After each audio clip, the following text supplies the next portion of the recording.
આ સમોસા તમે જે જુઓ છો એકદમ સરસ મજાના ક્રિસ્પી, જે સમોસાનું નામ પડતા કોઈના પણ મોઢામાં પાણી આવી જાય, કારણ કે સમોસા તો ચાલે ભાઈ ગમે ત્યારે. તો આ છે પનીરના સમોસા. ચાલો જોઈએ કઈ રીતના બનાવ્યા છે સહેલી રીતના પનીરના સમોસા. જ્યારે જ્યારે પનીર હાથમાં આવી જાય ત્યારે પનીરને જોઈને ઘરના બધાની ડિમાન્ડ શું હોય? મમ્મી બનાવો ચલો પનીરના સમોસા. તો પનીરના સમોસા તો ભાઈ બહુ જ સહેલી રીતના થઈ જતા હોય છે અને સ્વાદિષ્ટ બને.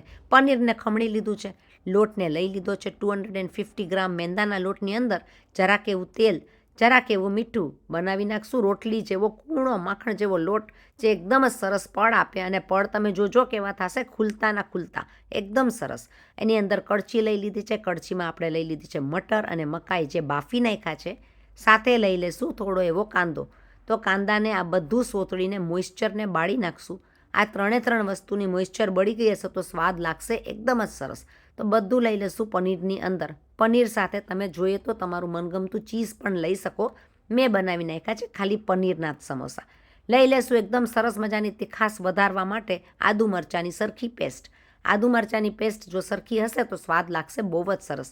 લીધા છે સાથે સરખા મજાના કોથમીર સાથે જો કાંદા રહી ગયા હતા એને પણ સોતળીને મેં લઈ લીધા છે, કારણ કે કાંદાનો ભાગ વધારે હશે તો સરસ જ લાગવાનો છે. મીઠું લઈ લીધું છે માપથી.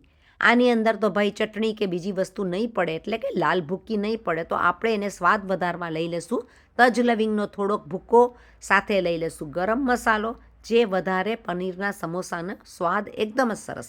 તમારા ઘરમાં જે પ્રમાણે ભાવતું હોય એ પ્રમાણે તમે લઈ શકો. મેં લઈ લીધું છે 1 ટીસ્પૂન જેટલો ગરમ મસાલો, જોડે લઈ લીધો છે તજ લવિંગનો મસાલો.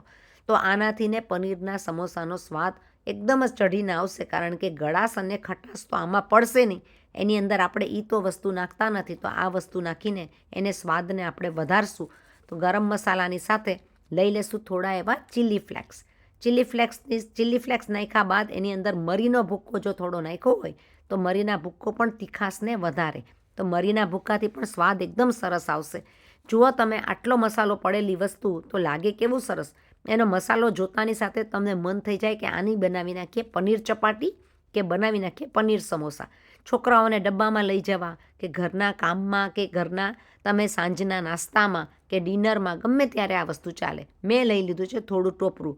મારી પાસે ડેઝિકેટેડ એટલે કે સૂકું ટોપરું હતું, એટલે કોપરું લીધેલું હોય એ પ્રમાણે તમારી પાસે જો વેટ કોપરું હોય, તાજું મળે તો તમે તાજું પણ લઈ શકો. મસાલો તો બની ગયો એકદમ જોરદાર.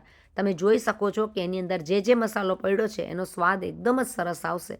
તો મેં બધું વસ્તુને કરી નાખી છે ચમચા વડે મિક્સ, એટલે કે બધો મસાલો પનીરની અંદર સરસ રીતના ચડી જાય અને લાગે એકદમ સરસ પનીરના સમોસા. જો રેસીપી તમને ગમતી હોય, બધી અલગ અલગ રેસીપી અલગ અલગ રીતથી હોય છે, કેન્યાની રેસીપી વધારે પડતી હોય છે, તો મારી ચેનલને શેર કરજો, સબસ્ક્રાઈબ કરજો, લાઇક કરજો અને આગળ ફોરવર્ડ કરજો.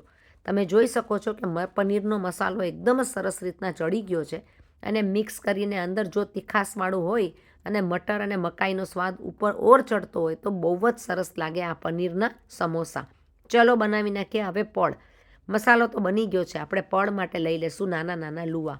બનાવી નાખશું એના નાની રોટલી, એટલે કે નાની પૂરી વણીને પડમાં તેલ અને લોટનો ભાગ જો સરખો હશે તો પડ તમારા સરસ રીતના ખુલતા આવશે, ખુલી જશે તરત જ. બે પડ પણ બનાવી શકો અને 5 અને 6 પડ પણ સાથે બનાવી શકો. તો આ રીતના મેં બનાવી નાખી છે પડની રોટલી. તમે જુઓ કેટલું સરસ રીતના વણાઈ જાય છે. તમારી પાસે પાટલો હોય તો પાટલા પર વણો, નહીં તો ફ્લોર ઉપર પણ વણી શકાય. તરત જ મીડિયમ ધીમા તાપ ઉપર આ પકાવતા આખા પાકા કાચા પકાવવાના છે, જેથી કરીને સમોસા વળાય એકદમ જ સરસ. ચલો ભાઈ, પડ તો આપણા થઈ ગયા અને ખુલવા પણ માંડ્યા એકદમ તરત રીતના. નહીંતર પડ તૂટતા જાય, પણ આ પડ આ રીતના કરવાથી ખુલશે બહુ સરસ રીતના અને ખુલીને થઈ જશે એકદમ સોફ્ટ, કારણ કે આપણે લીધું છે તેલ અંદર. ચલો બનાવી નાખીએ લાઈ. તો મેંદાના લોટની અંદર થોડું એવું પાણી નાખીને પેસ્ટ કરી નાખશું આપણે. આ રીતના સોફ્ટ પેસ્ટ હશે તો પડમાં ચોટતા વાર નહીં લાગે અને સમોસા વળી જાય તરત. તમને જે પ્રમાણે ફાવતા હોય એ પ્રમાણે તમે કાપીને ટ્રાયેંગલ પણ બનાવી શકો. લાંબા પડને આ રીતના પણ ફોલ્ડ કરીને પડ બનાવી શકો. આ પડ બનાવવાની રીત અલગ જ હોય છે, એટલે આ પ્રમાણે પડમાં ભર્યા હોય તો તેલ તમારું નહીં ચૂસે અને તેલ વગરના સમોસા બહુ જ સરસ થશે. તો આ સમોસા બધા વળાવવા માંડ્યા છે. આ રીતના તળી નાખશું, તમને જેમ ફાવે એમ. તમને લોકોને જેમ કડક કરવા હોય તો કડક અને સોફ્ટ કરવા હોય તો સોફ્ટ. પડના વધેલા પીસીસને આપણે તળી નાખશું. આ તળેલા પીસીસને આપણે કરી નાખશું ક્રિસ્પી પડ એકદમ જ સરસ રીતના. અને એની ઉપર નાખી શકો તમે લાલ ભૂકી, ચાટ મસાલો.